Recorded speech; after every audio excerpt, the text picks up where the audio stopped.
நம்ம discrete time சிக்னல்ஸோட time பீரியடை எப்படி கண்டுபிடிக்கிறதுன்னு பார்க்க போகிறோம். டிஸ்க்ரீட் டைம் சிக்னல்ஸ் கொடுத்துருப்பாங்க. நீங்கள் டிஸ்க்ரீட் டைம் சிக்னல்ஸ்னு சொன்ன உடனே அதை கண்டினியூஸ் டைம் சிக்னல்லேருந்து வித்தியாசப்படுத்தி பார்க்க தெரியணும். அடிப்படையில் அதை முதல்ல தெரிஞ்சுக்கோங்க. உங்களுக்கு கண்டினியூஸ் டைம் சிக்னல் பற்றின எந்த ஒரு இதுவும் வராது. ஆனாலும் கொடுக்கப்பட்ட சிக்னல் கண்டினியூஸ் டைம் சிக்னலா டிஸ்க்ரீட் டைம் சிக்னலா அப்படிங்கிறத முதல்ல உங்களுக்கு பார்த்த உடனே கண்டுபிடிக்க தெரியணும். இப்போ எக்ஸ் ஆஃப் டி அப்படிங்கிறது கண்டினியூஸ் டைம் சிக்னல். எப்படி கண்டுபிடிச்சிங்க அப்படின்னு சொன்னால் இந்த டீயை பார்த்து இது கண்டினியூஸ் டைம் அப்படிங்கிறத கண்டுபிடிச்சிங்க. ஸோ அதே போல் எக்ஸ் ஆஃப் என் அப்படின்னு கொடுத்துருந்தா அது டிஸ்க்ரீட் டைம் சிக்னல். இந்த அடிப்படையில் நீங்கள் முதல்ல தெளிவாக இருந்துக்கிடுங்க. ஓகே, இப்போ நாம் ஒரு டிஸ்க்ரீட் டைம் சிக்னல் கொடுத்த உடனே அந்த சிக்னல் பீரியாடிக் சிக்னலா இல்லை அப்பீரியாடிக் சிக்னலா, பீரியாடிக் சிக்னலா இல்லை அது நான் பீரியாடிக் சிக்னலா அப்படின்னு நாம் கண்டுபிடிக்கிறது தெரியணும். இது நாம் classification of discrete time signals அப்படிங்கிற கேட்டகரிக்குள்ளே நாம் மறுபடியும் பார்க்க போகிறோம். ஆனால் அதுக்கு முன்னாடி நம்ம பொதுவாக ஒரு டிஸ்க்ரீட் டைம் சிக்னல் கொடுக்கப்பட்டால் அதுக்கு டைம் பீரியட் அண்ட் அதனோட ஃபண்டமெண்டல் ஃப்ரீக்வன்சியை எப்படி கண்டுபிடிக்கிறது அப்படிங்கிறத பார்ப்போம். இந்த கேட்டகரிக்குள்ளே ப்ராப்ளம் வர்றதுக்கான வாய்ப்பு உண்டு. அதனால் நாம் இதை முதல்ல பார்த்துருவோம். ஓகே, ஒரு டிஸ்க்ரீட் டைம் சிக்னலை கொடுத்த உடனே நீங்கள் பார்க்க வேண்டியது அந்த சிக்னல் பீரியாடிக்கா அப்பீரியாடிக்கா அப்படிங்கிறது. பீரியாடிக்காக இருந்திருந்தால் அதுக்கு ஃபண்டமெண்டல் பீரியட் அப்படின்னு ஒன்று இருக்கும். அந்த ஃபண்டமெண்டல் பீரியடை நம்ம கண்டுபிடிக்கணும். ஓகே, எப்படி சார் கண்டுபிடிக்கிறது அப்படின்னு நாம் பார்க்கணும்னு சொன்னால் ஒரு எக்ஸாம்பிளை வச்சு நம்ம பார்த்துடலாம். எக்ஸாம்பிள் இப்போ பாருங்கள், X of N equal to cos of 0.01 pi N அப்படின்னு இருக்கு. இப்போ இது ஒரு டிஸ்க்ரீட் டைம் சிக்னல். இப்போ இந்த டிஸ்க்ரீட் டைம் சிக்னலுக்கு நம்மளை என்ன சொல்லியிருக்காங்க, ஃபண்டமெண்டல் பீரியடை கண்டுபிடிக்க சொல்லியிருக்காங்க. இது பீரியாடிக்கா அப்பீரியாடிக்கா எப்படி கண்டுபிடிக்கிறது அப்படிங்கிறதெல்லாம் நாம் கிளாசிஃபிகேஷன் ஆஃப் டிஸ்க்ரீட் டைம் சிக்னலில் பார்ப்போம். இப்போ நாம் முதல்ல எப்படி கொடுக்கப்பட்ட ஒரு டிஸ்க்ரீட் டைம் சிக்னலுக்கு ஃபண்டமெண்டல் பீரியடை எப்படி கண்டுபிடிக்கிறது அப்படிங்கிறத பார்த்துக்கிட்டு இருக்கோம். சரி, இது டிஸ்க்ரீட் டைம் சிக்னல். இதில் நீங்கள் முதல்ல செய்ய வேண்டியது எண்ணுக்கு பக்கத்தில் உள்ள இந்த டேர்ம்ஸை எல்லாம் பாருங்கள். எண்ணுக்கு பக்கத்தில் உள்ளது. ஸோ எண்ணுக்கு பக்கத்தில் என்ன டேர்ம் இருக்குன்னு பாருங்கள். அதுதான் நம்மளுக்கு ஒமேகா நாட் அப்படின்னு நாங்கள் எடுத்துக்கிட்டோம். ஸோ ஒமேகா நாட் நம்ம எடுத்துக்கிட்டோம். அதனால் அந்த சிக்னல் ஒரிஜினலாக எப்படி இருந்திருக்கும் அப்படின்னு சொன்னால் காஸ் ஆஃப் ஒமேகா நாட் என் அப்படின்னு இருக்கும். ஸோ இந்த ஒமேகா நாட் தான் நம்மளுக்கு இதோ இந்த வேல்யூ. ஸோ இந்த ஒமேகா நாட் அப்படிங்கிற இந்த வேல்யூவை நம்ம என்ன சார் பண்ணி இதை பார்த்த உடனே நீங்கள் இந்த ஸ்மால் எண்ணுக்கு பக்கத்தில் என்ன வேல்யூஸ் இருக்கோ அதை அப்படியே எடுத்துக்கோங்க. எடுத்துட்டு நீங்கள் செய்ய வேண்டியது அடுத்து இம்மீடியட்டாக 2 pi F naught N equal to 2 pi F naught N அப்படிங்கிறத நீங்கள் எடுத்துக்கோங்க. 2 பை கே அப்படிங்கிறது கூட ஈக்குவேட் பண்ணுங்க. 2 pi F naught N equal to 2 pi k அப்படின்னு ஈக்குவேட் பண்ணுங்க. ஸோ இப்போ இந்த 2 பை எஃப் நாட் தான் வேற யாரும் கிடையாது, இந்த omega naught. therefore omega naught இங்கே நம்மளுக்கு எவ்வளவு அப்படின்னு கேட்டால் 0.01 பை அப்படிங்கிறது omega naught into n equal to 2 pi k அப்படிங்கிறது நம்மளோட ஈக்குவேஷன். இப்போ பாருங்கள், நீங்கள் இதில் பையும் கேன்சல் பண்ணிடுங்க. இதில் கே இங்கே இருக்குது, பை என் அப்படின்னு போடுவோம். கே பை என் அப்படிங்கிறது. இப்போது இந்த ரெண்டு இங்கே கொண்டு வந்துருங்க. therefore 0.01 பை 2 அப்படின்னு நம்மளுக்கு வந்துடும். ஓகே, அப்போது k by n equal to நம்மளுக்கு 0.01 பை 2. இப்போது இதுதான் நம்மளுக்கு முக்கியமான பாயிண்ட். இந்த 0.01 பை 2வை நம்ம எப்படி எழுதலாம் அப்படின்னு சொன்னால் 1 பை 200 அப்படின்னு எழுத முடியும். K by N. So K by N அப்படிங்கிறது இப்போ என்னவா மாறிடுச்சு, 1 by 200 by k by n. மேலே 100ஆல் பெருக்கிடுங்க, கீழே 100ஆல் பெருங்க. therefore 1 divided by 200 அப்படின்னு முடியும். ஓகே, இப்போ இந்த மாதிரி இந்த k பை என்னோட வேல்யூ வந்து உங்களுக்கு ரேஷியோ ஆஃப் இன்டிஜர்ஸாக இருந்திருந்தால் அது பீரியாடிக். ரேஷியோ ஆஃப் இன்டிஜர்ஸ் பார்த்துக்கோங்க, இன்டிஜர்ஸ் வித்தியாசம் தெரியணும். ஸோ இன்டிஜர் நம்பர்களாக மேலேயும் கீழேயும் இருந்திருந்தால் அது பீரியாடிக். நியூமரேட்டர்லேயும் ஒரு இன்டிஜர், டினாமினேட்டர்லேயும் ஒரு இன்டிஜர். அதுக்கு பதிலாக ஒருவேளை இப்படி இருந்திருந்தால் ஒரு 1/5 அப்படி இருந்தால் பை அப்படிங்கிறது ஒரு இன்டிஜர் கிடையாது. ஸோ இப்போ நீங்கள் என்ன செய்ய முடியாது, இதை பீரியாடிக் சிக்னல் எடுக்கக்கூடாது. ஸோ இன்டிஜர் நம்பர் அப்படிங்கிறது வெறும் நம்பர் மட்டும்தான். ஸோ பாருங்கள் 1/200 அப்படிங்கிறது பைக்கான வேல்யூ வந்து நீங்கள் 3.14 போய்கிட்டே இருக்கும். இது வந்து ஒரு இன்டெஃபினைட்டாக போய்கிட்டே இருக்கும். அதனால் இது ஒரு இன்டிஜர் கிடையாது. ஸோ இப்போ நீங்கள் k/n அப்படிங்கிறது ரேஷியோ ஆஃப் இன்டிஜர்ஸாக இருக்கிறதுனால இந்த நம்பர் வந்து ரேஷியோ ஆஃப் இன்டிஜர்ஸ்.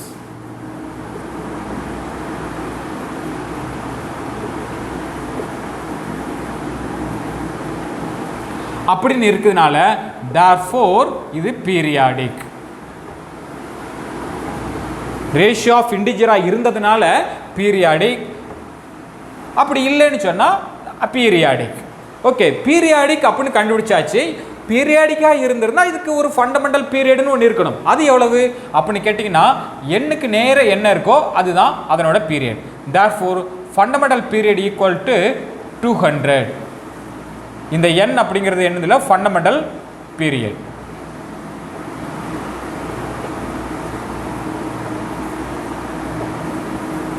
இதை நீங்கள் ஞாபகம் வச்சுக்கிடுங்க. அப்போ கண்டுபிடிக்கக்கூடிய மெத்தட் ஒன்று, நீங்கள் பார்த்த உடனே எண்ணுக்கு பக்கத்தில் எந்த நம்பர் இருக்குதோ எந்த டேர்ம் இருக்குதோ அந்த டேர்ம் அப்படி எடுத்துக்கிடுங்க. அதுதான் ஒமேகா நாட். அதில் நாம் அடுத்து நேரடி எழுத வந்து 2πf0n ஈக்குவல் டு 2πk அப்படின்னு நீங்கள் எழுதிக்கோங்க.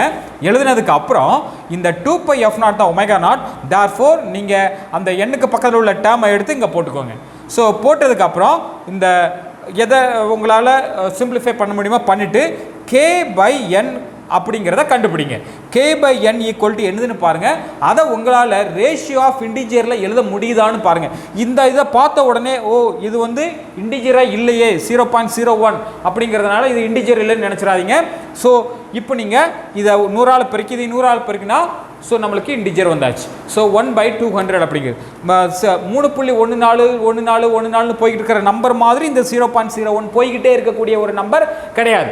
ஸோ அதனால் அதையும் இது அந்த நம்பருக்கும் இந்த நம்பருக்குள்ள வித்தியாசம் தெரிஞ்சுக்கிடுங்க. therefore 1/200 அப்படிங்கிறது ratio of integer. Ratio of இன்டிஜராக இருந்திருந்தால் பீரியாடிக். பீரியாடிக்காக இருந்திருந்தால் அதனோட ஃபண்டமெண்டல் பீரியட் இருக்கும். ஃபண்டமெண்டல் பீரியடுக்கு எண்ணுக்கு நேரம் என்ன இருக்குதோ அதுதான் ஃபண்டமெண்டல் பீரியட் 200 அப்படிங்கிறது. ஓகே, இப்படி தான் நாம் இதை கண்டுபிடிக்கணும். இப்போ இன்னொரு ப்ராப்ளம் நாம் பார்க்கலாம். discrete time signal x of n equal to this is. இப்போ இங்கே நாம் என்ன சார் பண்ணுறது, அங்கே ஒரு டேர்ம் தான் இருந்தது, ஆனால் இங்கே எத்தனை டேர்ம் இருக்குது, 4 டேர்ம் இருக்குது, 3 டேர்ம் இருக்குது. ஸோ இந்த 3 டேர்முக்கும் நம்ம தனித்தனியாக நாம் இதுக்கு முன்னாடி பார்த்த அந்த மெத்தடை அப்ளை பண்ணி பாருங்கள். எத்தனை டேர்ம் இருந்தாலும் அத்தனை டேர்முக்கும் தனித்தனியாக நீங்கள் ஒரு தடவை நீங்கள் இதை பண்ணி பார்த்துட்டீங்கன்னு சொன்னால் அதுக்கப்புறம் உங்களுக்கு கிட்டத்தட்ட நீங்கள் மனப்பாடமாக எத்தனை டேர்ம் இருந்தாலும் குயிக்காக நீங்கள் என்ன பண்ணிடுவீங்க, எடுத்து சால்வ் பண்ணிடுவீங்க. இப்போ பாருங்கள், நான் முதல் டேர்முக்கு மட்டும் எடுத்து போடுறேன் பாருங்கள். ஸோ இப்போ எண்ணுக்கு பக்கத்தில் உள்ள நம்பர் π/2. therefore நான் நேரடியாக எழுதுறது 2πf0n ஈக்குவல் டு இன்டு 2π, அதாவது 2πk அப்படிங்கிறத நான் எழுதிக்கிறேன். ஸோ 2πk அப்படிங்கிறத 2πk. ஸோ எனக்கு 2π அடி. therefore இப்போ நீங்கள் அப்படி எழுதுறதுலாம்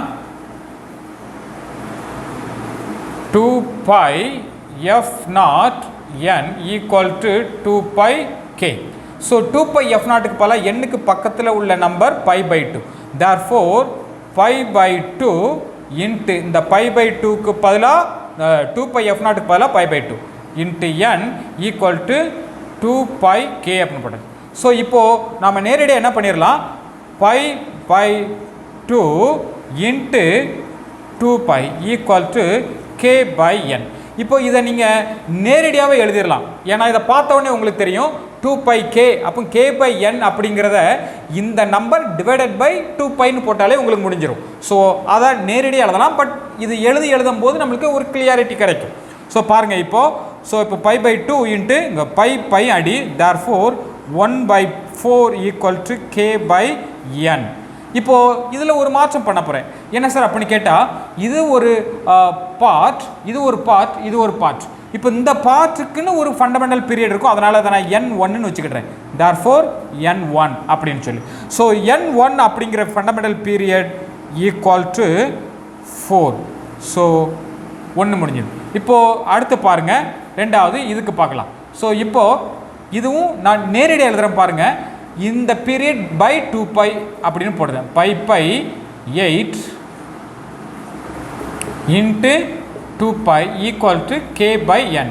ஸ்ட்ரெயிட்டாக நாம் போயிருந்தோம். So பையும் cancel. தேர்ஃபோர் இது n2ன்னு வச்சுக்கோங்க. இப்போது n2 அப்படிங்கிறது 1/16 equal to k/n2. Therefore n2 equal to 16.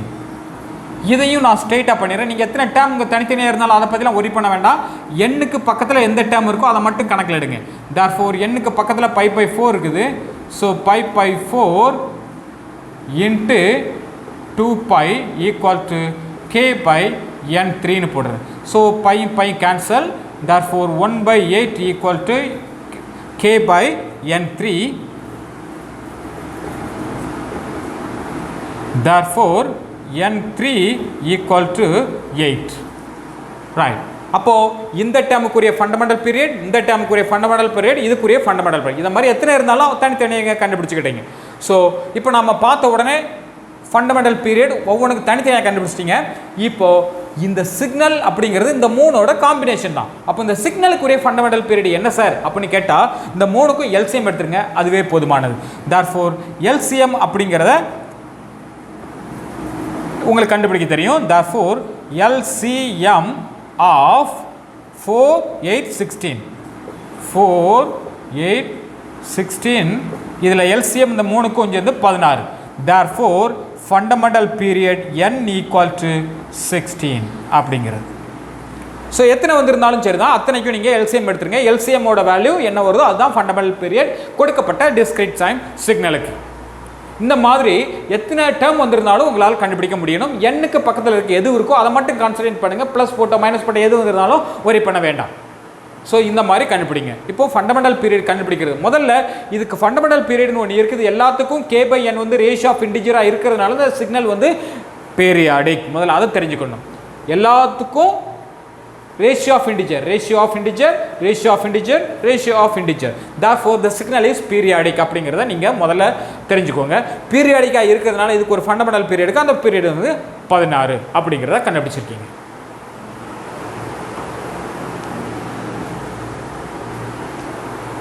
Classification of discrete time signals. The classification of discrete time signals அப்படிங்கிறது நாம இதில் பெரிய அளவுக்கு கொஸ்டின்ஸ் வரலனாலும் கூட நாம் அட்லீஸ்ட் தெரிஞ்சுக்கிட வேண்டியிருக்கு. ஒவ்வொரு அந்த டிஸ்கிரீட் டைம் சிக்னல் எப்படி கிளாஸிஃபை பண்ணுறாங்க, அதில் உள்ள ஒவ்வொன்றும் என்ன அப்படிங்கிற விவரங்கள் நமக்கு தெரிய வேண்டியிருக்கு. ஏன்னா நம்ம தியரி கொஸ்டின்ஸ் அப்படிங்கிறது இந்த மாதிரியான அடிப்படை விஷயங்கள் இருந்து தான் கேட்பாங்க. ஸோ அப்போ அந்த அடிப்படை விஷயங்களை நம்ம விட்டுட்டு போக முடியாது. So classification of discrete time signal அப்படிங்கிறது என்னங்கிறத நம்ம தெரிஞ்சுக்கிட்டு அதுக்கு உள்ள ஒவ்வொரு கான்டென்ட்டையும் நம்ம தெரிஞ்சுக்கலாம். எப்படி கிளாஸிஃபை பண்ணுறாங்க சார் அப்படின்னு சொன்னால், முதல்ல இந்த சிக்னலை வந்து பார்த்துக்கோங்க. நோட்ஸில் இருக்கிற மாதிரி நான் அப்படியே சொல்கிறேன் சிம்பிளாக. ஸோ ஃபஸ்ட்டு கிளாஸிஃபை பண்ணுறது energy and power. Energy and power signal. ரெண்டாவது பீரியாடிக் அப்பீரியாடிக்.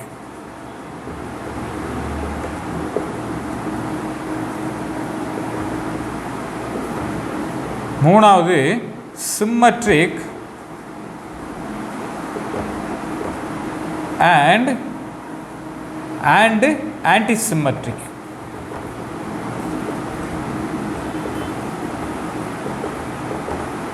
ஸோ இந்த மூணு வகையில் நம்மளை பிரிச்சிருக்காங்க. சரி, இதில் நம்மளுக்கு ப்ராப்ளம் எதில் இருந்தெல்லாம் வர ஆரம்பிக்கும், தியரி எப்படி கேட்பாங்க அப்படிங்கிறத நீங்கள் முதல்ல புரிஞ்சுக்கணும். எனர்ஜி அண்ட் பவர் இந்த டாபிக் வந்து ரொம்ப ரொம்ப முக்கியமானது. நீங்கள் வந்து உங்களோட யூஜியில் படிக்கும்போது இது ஒரு முக்கியமான டாப்பிக்காக இருந்திருக்கும். இந்த போர்ஷன்லேருந்து ஒரு கொஸ்டின் வர்றதுக்கான வாய்ப்பு 75% இருந்திருக்கும், ரைட். ஆனால் இப்போது நம்ம காம்படிட்டிவ் எக்ஸாமினேஷனை பொறுத்த வரைக்கும் இதில் இருந்து கொஸ்டின் வர்றதுக்கான வாய்ப்பு கொஞ்சம் குறைவு தான். ஏன்னா பாஸ்ட் கொஸ்டின்ஸை எடுத்து வச்சு பார்க்கும்போது எனர்ஜி அண்ட் பவர் சிக்னல்லேருந்து எந்த ஒரு ப்ராப்ளமும் வரலை. அதுக்காக இனிமேல் வராதுன்னு சொல்ல முடியாதுன்னா, ஏன்னா இதுக்கான 2 ஃபார்முலாவையும் நாம் ரொம்ப தெளிவாக மனசில் வச்சுக்கணும். ஒருவேளை அந்த ஃபார்முலாக்களே கேட்கப்படலாம், அல்லது அந்த ஃபார்முலாக்களை வச்சு, அல்லது இந்த கான்செப்ட் எனர்ஜி அண்ட் பவர்னா என்ன அப்படிங்கிறத வச்சு கொஸ்டின்ஸ் கேட்கப்படலாம். அதனால் நம்ம அதை விட்டுட்டு போக முடியாது. அதை பற்றி நாம் பார்க்க போகிறோம். பீரியாடிக் அப்பீரியாடிக் இதை நாம் சொன்னோம். ஒரு சிக்னல் கொடுக்கப்பட்ட ஒரு டிஸ்கிரீட் டைம் சிக்னல் பீரியாடிக்காக இருக்கலாம், அப்பீரியாடிக்காக இருக்கலாம். எப்படி அதை நாம் கண்டுபிடிக்கிறோம்? ஓகே, அடுத்து பாருங்கள், சிம்மெட்ரிக் அண்ட் சிம்மெட்ரிக் இப்படின்னா என்ன அப்படிங்கிறத நாம் தெரிஞ்சுக்கணும். சரியா? ஓகே, நாம் இப்போ என்ன பண்ணலாம், ஒன்று ஒன்றா பார்க்க ஆரம்பிக்கலாம். ஸோ இந்த 3லையும் நம்மளுக்கு கொஸ்டின் வர்றதுக்கான வாய்ப்புன்னு சொன்னால் கொஞ்சம் வாய்ப்புகள் குறைவு தான். இருந்தாலும் நாம் அன்எக்ஸ்பெக்டட் சுச்சுவேஷனுக்கு தயாராக இருக்கணுங்கிறதுனால இந்த அடிப்படையை மட்டும் தெரிஞ்சுக்கிட்டு நாம் அடுத்த செக்ஷனுக்குள்ளே போயிடலாம். அடிப்படையை நீங்கள் மனசில் வச்சுக்கணும். ஓகே, நம்ம இப்போ ஒவ்வொன்றையும் தனித்தனியாக பார்க்கலாம். எனர்ஜி அண்ட் பவர்னா என்ன, பீரியாடிக் அப்பீரியாடிக் எப்படி கண்டுபிடிக்கிறாங்க, சிமெட்ரிக் அண்ட் சிமெட்ரிக் எப்படி கண்டுபிடிக்கிறாங்க அப்படிங்கிறத நாம் பார்க்கலாம்.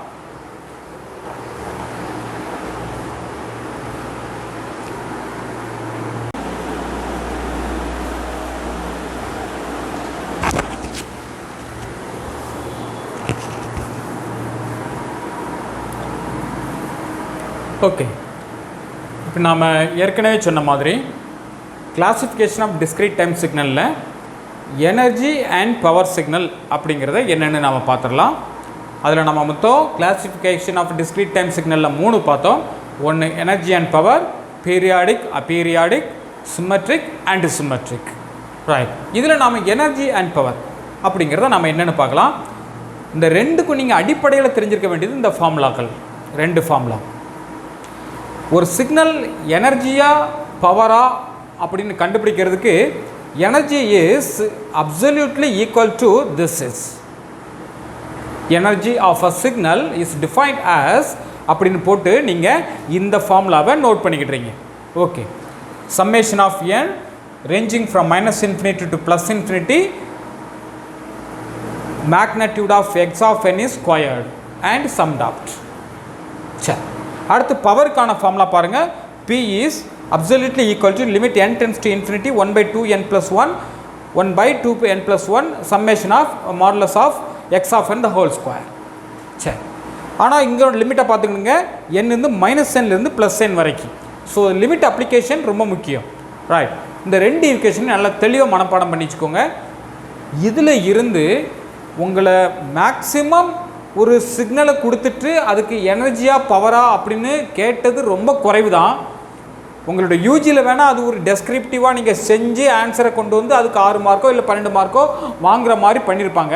பட் இங்கே வந்து அது டைம் எடுக்கும். அப்படிங்கிறதுனால அந்த மாதிரியான ப்ராப்ளத்தை கேட்குறதுக்கு வாய்ப்பு இல்லை, பெரும்பாலும் வாய்ப்பு இல்லை.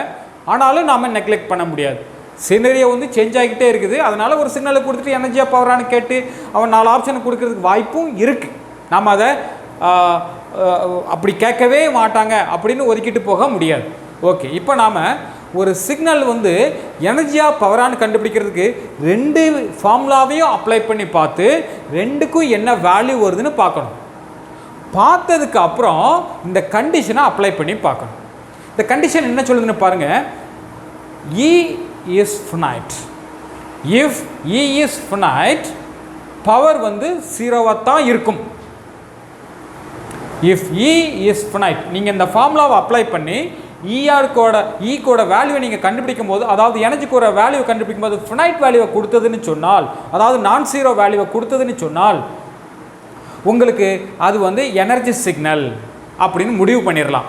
அதே சமயத்தில் கவனிக்க வேண்டிய விஷயம் என்னன்னு சொன்னால், எனர்ஜி ஃபினைட்டாக இருந்தால் பவர் 0வாக இருக்கும். அதுதான் கவனிக்கணும். ஓகே, அடுத்த கண்டிஷன் என்ன சொல்லுது? இஃப் ஒருவேளை நீங்கள் கண்டுபிடிச்ச இந்த 2 ஃபார்முலாவை அப்ளை பண்ணி கண்டுபிடிச்சதுக்கு அப்புறம் E வந்து இன்ஃபினைட்டாக இருந்ததுன்னு சொன்னால் ரெண்டு கேஸில் நாம் பார்க்க போகிறோம். கேஸ் நம்பர் 1, பவர் வந்து may either finite or infinite. Power ஃபினைட்டாகவும் இருக்கலாம் அல்லது இன்ஃபினைட்டாகவும் இருக்கலாம். ஓகே, ஃபினைட்டாகவும் இருக்கலாம் இன்ஃபினைட்டாகவும் இருக்கலாம் அப்படின்னு நாம் சொன்னோம்னு சொன்னால், இப்போது ஃபினைட்டாக இருந்தால் என்ன, இன்ஃபினைட்டாக இருந்தால் என்ன? ஃபினைட்டாக இருந்திருந்தால் அந்த சிக்னல் பவர் சிக்னல். அதாவது E வந்து இன்ஃபினைட் அப்படின்னு சொன்னால் P ஃபினைட். இதை மாற்றி சொல்லுங்கள், P ஃபினைட்டாக இருந்திருந்தால் E இன்ஃபினைட். இதுக்கு அப்படியே ரிவர்ஸில் வருது பாருங்கள். இதை நான் அப்படியே இங்கே கீழே எழுதுகிறேன் பாருங்கள். ஒரு சிக்னல் எனர்ஜியாக இருந்திருந்தால் அதில் நாம் கவனிக்க வேண்டிய விஷயம், எனர்ஜி வந்து ஃபினைட்டாக இருக்கும், பவர் வந்து 0வாக இருக்கும். இது யாருக்கு? எனர்ஜி சிக்னலுக்கு. ஆனால் அதே சமயத்தில் பவர் சிக்னலாக இருந்திருந்தால் எனர்ஜி வந்து இன்ஃபினைட்டாக இருக்கும், பவர் வந்து ஃபினைட்டாக இருக்கும்.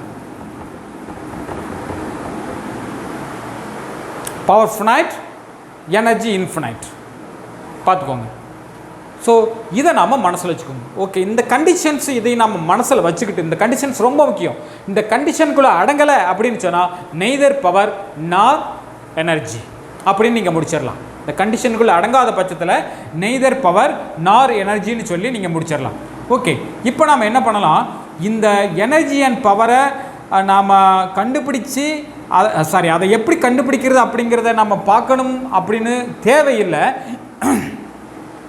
இருந்தாலும் ஒரே ஒரு எக்ஸாம்பிளை மட்டும் நாம் கவனித்து எப்படி இதை அப்ளை பண்ணி கண்டுபிடிக்கிறாங்க அப்படிங்கிறத மட்டும் தெரிஞ்சுக்கலாம். மற்றபடி நீங்கள் தெரிஞ்சுக்கிட வேண்டியது இந்த விஷயங்கள் தான். 2 ஃபார்முலா, கண்டிஷன்ஸ்.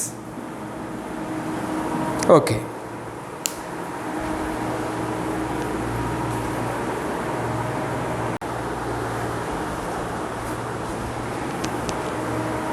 இப்போ நாம் எக்ஸாம்பிளுக்கு ஒரு சிக்னலை பார்க்கலாம். அந்த கொடுக்கப்பட்ட ஒரு சிக்னல் எனர்ஜி சிக்னலாக பவர் சிக்னலாக அப்படிங்கிறத எப்படி கண்டுபிடிக்கிறோம் அப்படிங்கிறத நாம் பார்க்கலாம்.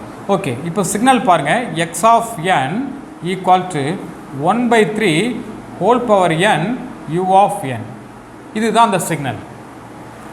இப்போது இந்த u of n அப்படிங்கிறது என்ன அப்படிங்கிறத நாம் அடுத்து நான் சொல்கிறேன்.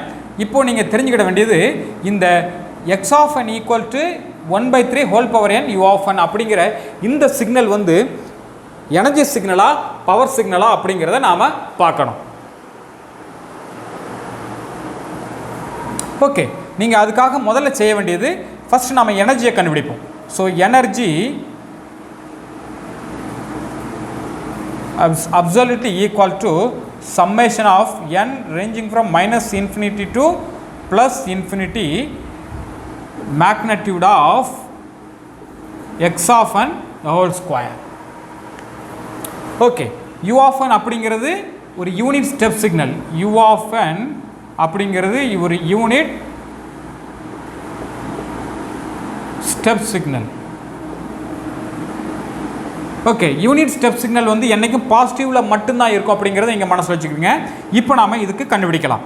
ஓகே, இப்போ நான் u of n இருக்கிறதுனால இம்மீடியேட்டாக என்ன பண்ணிடுறேன், லிமிட்டை 0லேருந்து இன்ஃபினிட்டி வரைக்கும் மட்டும் மாற்றிடுறேன். பாசிட்டிவ் சைடில் உள்ள வேல்யூகளுக்கு மட்டும் 0லேருந்து இன்ஃபினிட்டி வரைக்கும். காரணம் u of n இருக்கிறதுனால. ஸோ x of n-க்கு பதிலாக நான் இப்போ என்ன பண்ணுறேன், 1/3 x of n இது அப்படியே போடுங்க. x of n-க்கு பதிலாக தான் நான் ரீப்ளேஸ் பண்ணுறேன். x of n-க்கு பதிலாக 1/3 whole power square magnitude of X of. இந்த மேக்னட்யூட் அப்படிங்கிறத பற்றி நீங்கள் என்ன தெரிஞ்சுக்கிட வேண்டியதுன்னு சொன்னால், ஒருவேளை இதில் மைனஸ் இருந்ததுன்னு சொன்னால் அதை பற்றி கனெக்ட் பண்ண வேண்டாம். இந்த இடத்துல மைனஸ் இருந்ததுன்னா நீங்கள் ஒரி பண்ண வேண்டாம் அப்படின்னு அர்த்தம். ஓகே, இப்போ 1/3 ஹோல் ஸ்கொயர் மாறிடுது.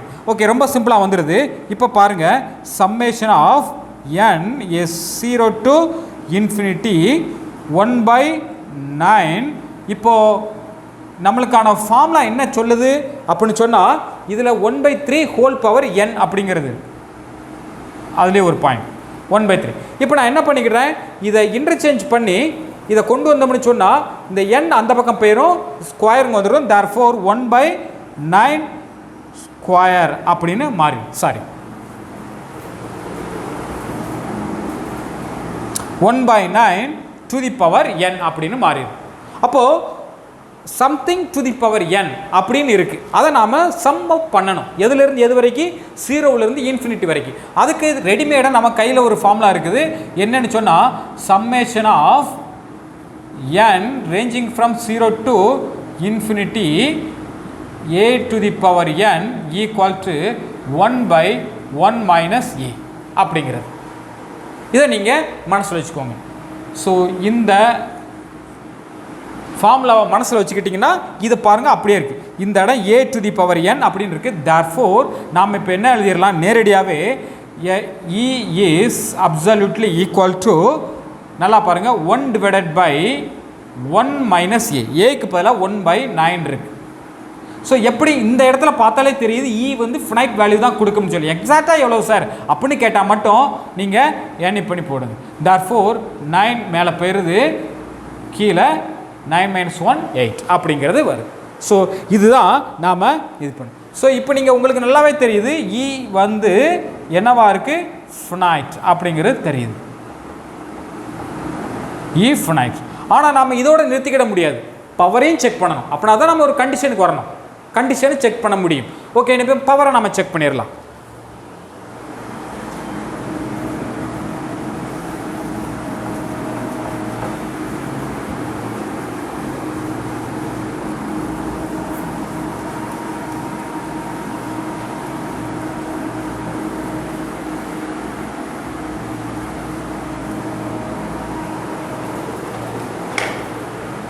இப்போ பவரை செக் பண்ணுவோம். Check power. பவருக்கான ஃபார்முலா என்ன? P is absolutely equal to limit n tends to infinity 1 by 2n plus 1 summation of n ranging from minus n to plus n x of n squared. Okay, இப்போ நாம் இதை நம்மளோட X of என்னை கொண்டு இங்கே replace பண்ணுவோம். therefore limit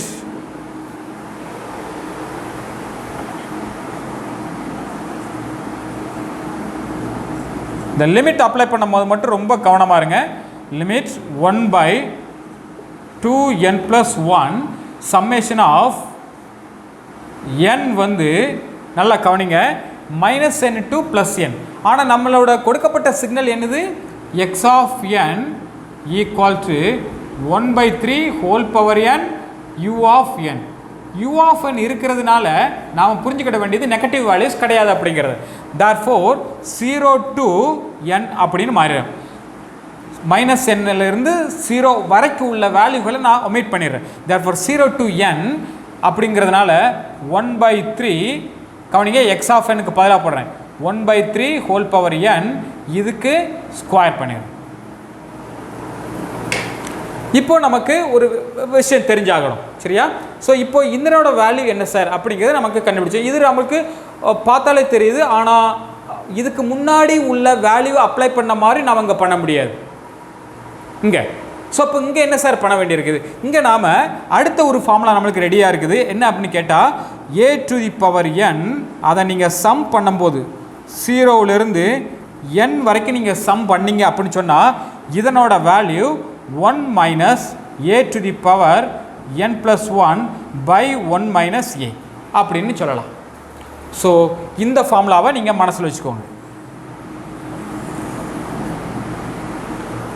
a to the power n 1 minus a to the power n plus 1 1 minus a அப்படின்னு சொல்லலாம். இந்த ஃபார்முலாவுக்கு இன்னொரு வெரைட்டி இருக்குது. இந்த ரெண்டுலேருந்து மைனஸை வெளியே எடுத்தீங்கன்னு சொன்னால் a to the power n minus 1 minus 1 by a minus 1 அப்படின்னு கூட எழுதலாம், சரியா?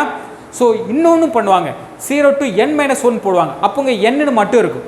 ஸோ நம்மளுக்கு 3 வெரைட்டியில் எழுதுவாங்க. எனவே இந்த ஷேப்பை மட்டும், இந்த ஃபார்மெட்டை மட்டும் நீங்கள் மனசில் வச்சுக்கோங்க. இதை வச்சுட்டு நாம் என்ன பண்ணிடலாம், கண்டுபிடிச்சிடலாம்.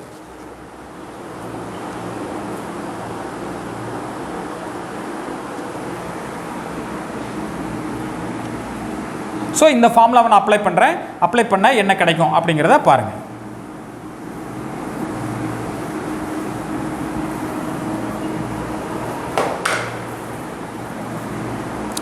Limit n tends to infinity 1 by 2n plus 1. இதோ இந்த கேட்டகரியை மட்டும் எடுக்கிறேன். ஃபார்முலா அப்படி 1 மைனஸ் ஏக்கு பதிலாக 1/3 இருக்குது. ஸ்டாப்.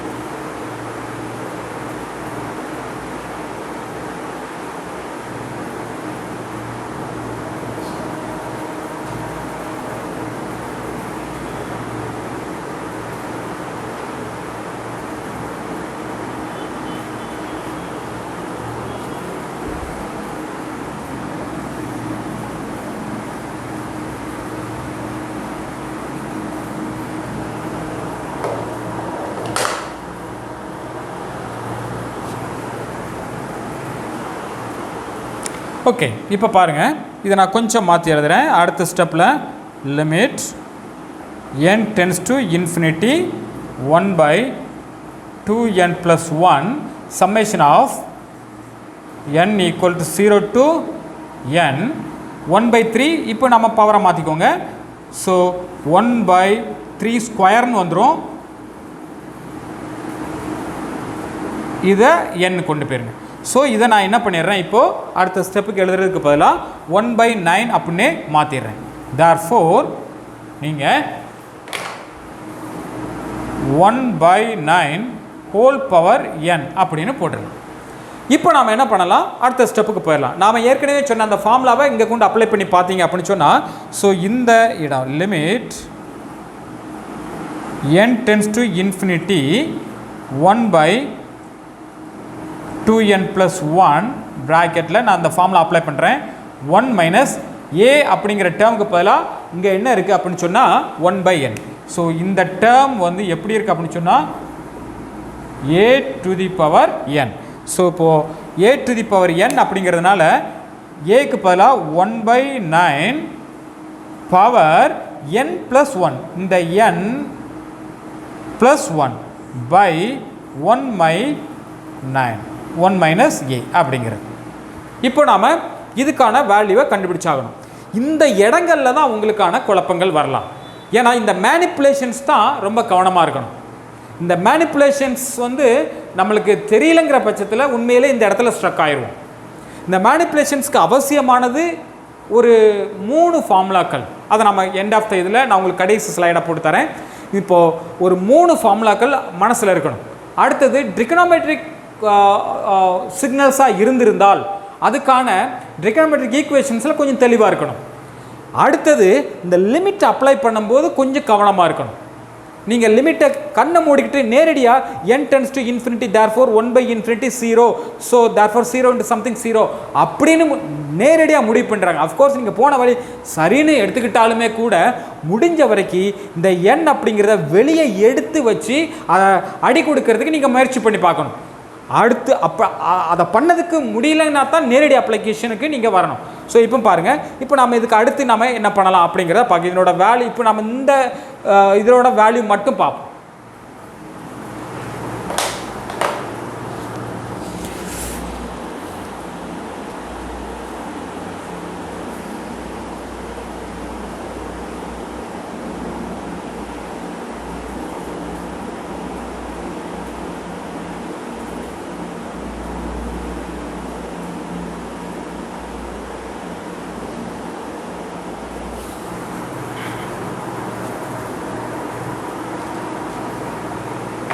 இப்போ பாருங்கள், இப்போ நம்ம ஃபைனல் டெசிஷனை எடுத்தாகணும்.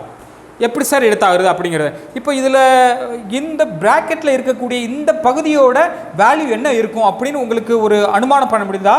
இப்போ பாருங்கள் 1/9 n plus 1 அப்படிங்கிறது. இந்த டேர்மோட வேல்யூ பாருங்கள் 1/9 இருக்குது, மேலே ஒரு பவரில் இருக்குது. ஸோ இந்த பவர் என்னோட வேல்யூ எக்ஸாம்பிளுக்காக 1ன்னு நான் எடுத்துக்கிட்டோம்னா என்ன நடந்திருக்கும், 1 + 1 2ன்னு ஆயிருந்திருக்கும். therefore மறுபடியும் ஒரு ஸ்கொயர் பண்ணியிருந்தா 1/81ன்னு வரும். அப்போ 1/81ஓட வேல்யூ ரொம்ப குறைவு. ஸோ 1 மைனஸ் 0 அப்படின்னு நாம் எடுக்கிறதுக்கு வசதியாக இருக்கும். இப்போ நான் எண்ணுக்கு பதிலாக n ஈக்குவல் டு 1 அப்படிங்கிறதுக்கு பதிலாக எண்ணுக்கு பெரிய நம்பர்கள் எடுத்தோம்னு சொன்னால் அப்சல்யூட்டாக இதுக்கு 0 வர்றதுக்கான வாய்ப்பு ரொம்ப அதிகமாயிரும். ஸோ 1 மைனஸ் 0 அப்படின்னு நாம் எழுதிடலாம். தேர்ஃபோர் இந்த டேர்மை, அதாவது இந்த நான் ரவுண்ட் பண்ண டேர்மை 1 மைனஸ் 0 அப்படின்னு எழுதிடலாம். பை 1 மைனஸ் 1/9 அப்படி. நான் அந்த ப்ராக்கெட்டுக்குள்ள வேல்யூ மட்டும் எடுக்கிறேன். ஸோ 1/9 1/9 தேர்ஃபோர் 1 9/8 அப்படின்னு வந்து நிற்கும். அப்படிதானா? ஸோ ஓகே, அப்போ இந்த ப்ராக்கெட்டுக்குள்ள உள்ள மதிப்பு வந்து 9/8. இப்போ நாம் லிமிட் அப்ளை பண்ண முயற்சி பார்க்கலாம். ஸோ இந்த ப்ராக்கெட்டுக்குள்ள உள்ள வேல்யூவை நான் தோராயமாக கண்டுபிடிச்சிருக்கேன். இந்த 0 எப்படி போட்டோம்ங்கிறது உங்களுக்கு தெரியணும். அதுக்கான லாஜிக்கல் ரீசன் தெரிஞ்சுக்கோங்க. ஸோ 9/8, ஏன்னா எண்ணுக்கு வேல்யூ கொடுக்கப்பட்டால் நம்ம போட்டுருக்கலாம். ஸோ கொடுக்கப்படலைங்கிறதுனால நான் தோராயமாக எடுத்து 9/8ன்னு போட்டிருக்கேன். இந்த 9/8ல் இருந்து நாம் இந்த ப்ராக்கெட்டுக்குள்ளே கொண்டு போட்டோம்னு சொன்னால் இங்கே எப்படி சார் மூவ் பண்ணுறது அப்படிங்கிறத கண்டுபிடிக்கிறதுக்கு நான் மேலே உள்ள ஸ்டெப்புக்கு போகிறேன். மேலே இதையெல்லாம் அழிச்சிட்றேன்.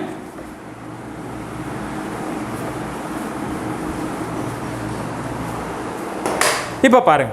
ஸோ இதுக்கு அடுத்த ஸ்டெப் நான் இங்கே வரேன்.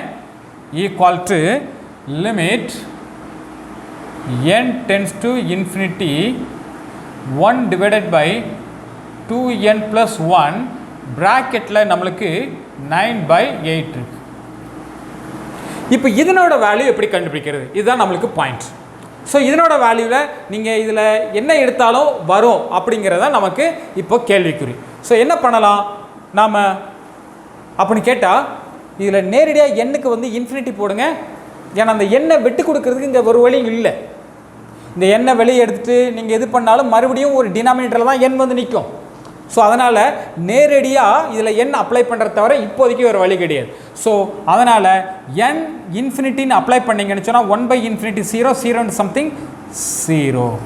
So power equal to 0. ஏற்கனவே எனர்ஜி என்னென்னு கண்டுபிடிச்சிருந்தோம்.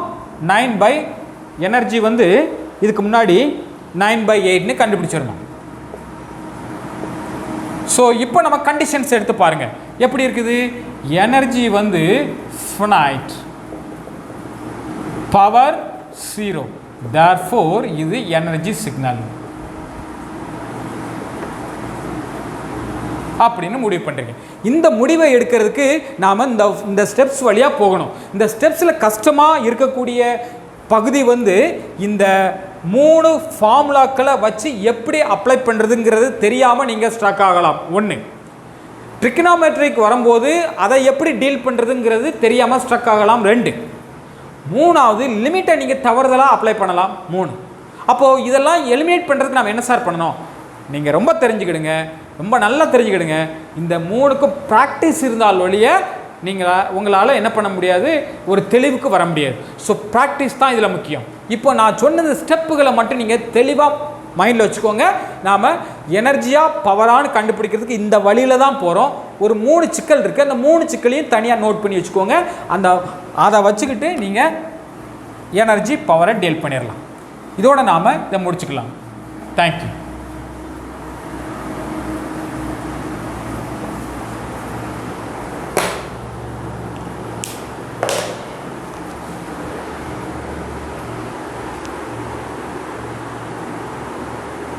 அப்பீரியாடிக் அப்படிங்கிற சிக்னல்.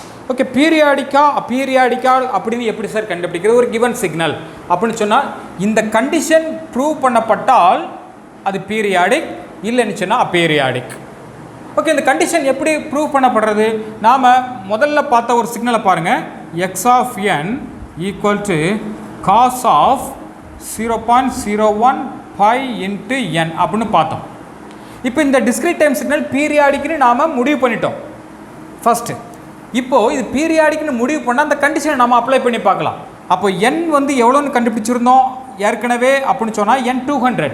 தேர்ஃபோர் இப்போ நான் என்ன பண்ணுறேன், x of n plus n, அதாவது x of n plus 200 இதை போட்டோம்னு சொன்னால் x of n அப்படின்னு தான் கிடைக்கணும். ஸோ இப்போ நான் என்ன பண்ணுறேன், அஷ்யூம் பண்ணுறேன். என்ன, n வந்து 0ன்னு எடுப்போம். n 0ன்னு எடுத்துக்கிட்டோம்னு சொன்னால் therefore x of 0 ஓட வேல்யூவும் x of 0 plus 200 equal to x of 200 இந்த ரெண்டு வேல்யூவும் ஈக்குவலாக இருக்கணும். ஈக்குவலாக இருக்கான்னு பார்க்கலாம். therefore x of n இதோ இருக்குது. இப்போ பாருங்கள் x of 0 அப்படின்னு சொன்னால் என்ன வருது?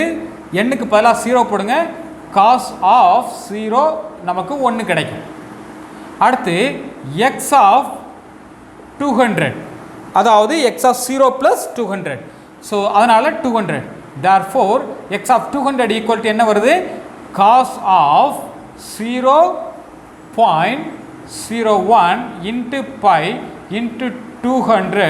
இதை போட்டு பாருங்கள் கால்குலேட்டரில் உங்களுக்கு என்ன வருது அப்படிங்கிறது. கால்குலேட்டரில் நம்ம பண்ணி பார்த்தோம்னு சொன்னால் so cos of 0.01 into pi into 200 gives 0.999 அப்படி. So therefore approximately 1.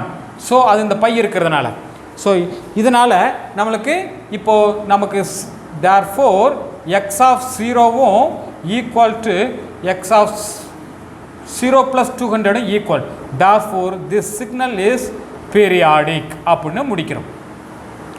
இது இப்படி கண்டுபிடிக்கிறதுக்கு பதிலாக நாம் வேறு வழியில் முன்னாடி கண்டுபிடிச்சோம். ஒரு சிக்னல் பீரியாடிக்காக இருக்கணும்னு சொன்னால் அதனோட k/n must be அந்த கண்டிஷன் மூலமாக கண்டுபிடி. ஏன்னா காம்ப்ளிகேட்டட் சிக்னல் இருந்தால் இதை வச்சு கண்டுபிடிக்க முடியாது அப்படிங்கிறதுனால so k/n must be ratio of இன்டீஜர்ஸாக இருக்கணும்னு சொல்லி இதுக்கு முன்னாடி பார்த்துருந்தோம். அதைத்தான் நம்ம குறுக்கு வழியில் இங்கே செக் பண்ணோம். அதாவது இந்த கண்டிஷன் வழியாக செக் பண்ணோம்.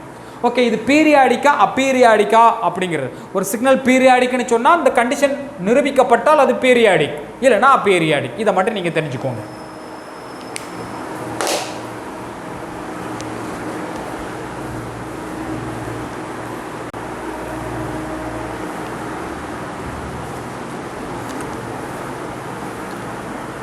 கிளாசிஃபிகேஷனில் அடுத்து சிம்மெட்ரிக், ஆன்டிசிம்மெட்ரிக். அதுக்கு இன்னொரு பேர் ஈவன், ஆட். ஈவன் சிக்னல் அப்படின்னு சொன்னால் இப்படி இருக்கும், ஆட் சிக்னல் இப்படி இருக்கும். பட் இதை நம்ம மேத்தமெட்டிக்கல் கண்டிஷனாக எப்படி சார் சொல்லலாம் அப்படின்னு சொன்னால் சிம்மெட்ரிக்காக இருந்திருந்தால் X of N must be equal to X of minus N. இப்படி இருந்திருந்தால் அது சிம்மெட்ரிக். பதிலாக X of N equal to minus of X of minus N அப்படின்னு இருந்திருந்தால் இது ஆட் சிக்னல்.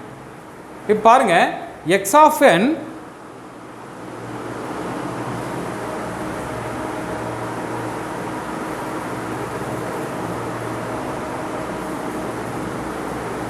பாருங்கள் எக்ஸ் ஆஃப் என் அப்படிங்கிறது எப்படி இருக்குது?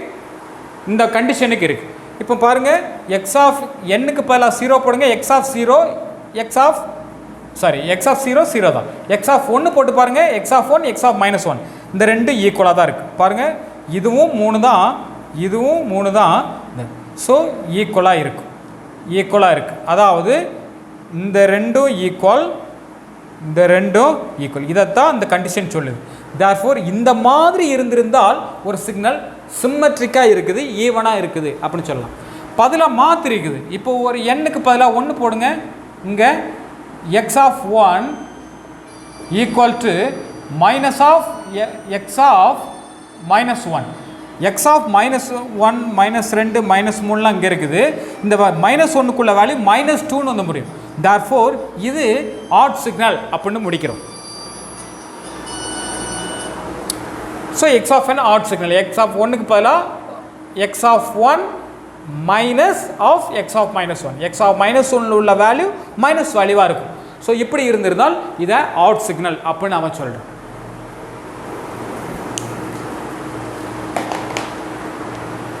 ஓகே, இந்த அடிப்படையான இந்த விஷயங்களை நீங்கள் மனசில் வச்சுக்கிடுங்க. இதை நல்லா தெளிவாக படித்து அண்டர்ஸ்டாண்ட் பண்ணி வச்சுக்கோங்க. ஏன்னா இதில் வராது, கொஸ்டின் வராது அப்படின்லாம் நீங்கள் நினைக்காதீங்க. ஏன்னா இதெல்லாம் வந்து படிக்கிறதுக்கு கஷ்டமான காரியமோ கிடையாது. ஒரு அதாவது ரொம்ப சிரமப்பட்டு படிக்கணுங்கிறது கிடையாது. என்னதுன்னு அண்டர்ஸ்டாண்ட் பண்ணி நீங்கள் மைண்டில் வச்சுக்கிட்டாலே போதுமானது. உங்களுக்கான கொஸ்டின் வரும்போது நீங்கள் அதை சால்வ் பண்ணுறதுக்கு தயாராக இருப்பீங்க.